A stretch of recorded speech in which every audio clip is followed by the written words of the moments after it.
আসসালামু আলাইকুম রহমতুল্লাহ। আমরা অলরেডি একটা ভিডিও করছি এটা নিয়ে, ফুয়ারিকোটাতে যারা স্পন্সর ভুক্তভোগী বা যারা লিগেল আসছেন ইতালিতে এবং অবৈধ হয়ে গেছেন বা যাদের ভিসার মেয়াদ নাই, তারা ফুয়ারিকোটার আন্ডারে মালিক ম্যানেজ করতে পারলে আপনার লিগেল হইতে পারবেন। এই বিষয় নিয়ে শুধু আঙ্কেল ম্যানেজ বিস্তারিত করলে হবে বলবে। না, হ্যাঁ মালিকের আঙ্কেল বলেন। ক্যাপাসিটি থাকতে হবে। মালিকের ক্যাপাসিটি থাকতে হবে, হুম, মালিকের ইকোনমিক্যাল ক্যাপাসিটি থাকতে হবে। যদি জন কলবাদ আনতে হয়, মালিকের রেডিটি থাকতে হবে।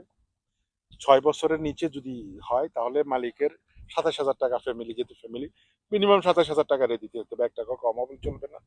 রেগুলার মালিকের কাজ থাকতে হবে, বাসা থাকতে হবে, এবং প্রমাণ করতে হবে যে হ্যাঁ তার লোকের দরকার, হ্যাঁ মালিকের লোকের দরকার। তাহলে সে যে কোনো একজনকে আসমেরে করতে পারবে এবং দ্রুততার সহিত এই নুলস্থা পাই লিগেলাইজেশন হয়ে পেপুত্তরাতে যাবে। গিয়ে। হ্যাঁ, পেপুত্তরা থেকে লিগেলাইজেশন হয়ে যাবে। 1 2 যদি এগ্রিকালচার বা অন্যান্য কোম্পানি হয় তাহলে অবশ্যই অবশ্যই তোমার হুম, মালিকের যে লিগেল যে লিকুইডিটি গুলো দরকার, যেটা প্লুসির জন্য, হুম, হুম, হুম। যেমন ইকোনমিক্যাল স্ট্যাটাস থাকতে হবে, আলোচ্য লাগবে, তারপরে তার দূরপুলিত থাকতে হবে।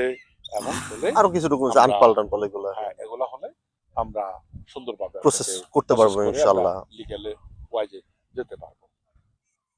তো সবাই শুনলেন এই বিষয়টা সম্পর্কে। আরো বিস্তারিত জানার জন্য আপনি মালিক রেডি করার পর আমাদের সাথে যোগাযোগ করেন আমাদের অফিসে। আমাদের অফিস মেসরে ভ্যানিস, ইনশাল্লাহ অবশ্যই আপনাদেরকে আমরা হেল্প হ্যাঁ, করার চেষ্টা ইতালির করব। প্রত্যেকটা জায়গায় আমাদের ব্রাঞ্চ আছে। আমাদের জোনালে আছে, ব্রাঞ্চ গুলো আছে, স্পোর্টাল গুলো আছে। আপনারা সমস্ত ধরনের হেল্প বা ইনফরমেশন গুলো পাবেন ইনশাল্লাহ আগামীতে সব আমাদের জায়গায়। ওয়েবসাইট আছে, ওয়েবসাইট আপনারা আমাদের সবকিছু অ্যাড্রেস গুলা আপডেট পেয়ে যাবেন সবগুলা পেয়ে ইনশাল্লাহ। যাবেন। তো সবাই ভালো থাকেন। জি আঙ্কেল, আপনাকে অসংখ্য ধন্যবাদ। সালাম।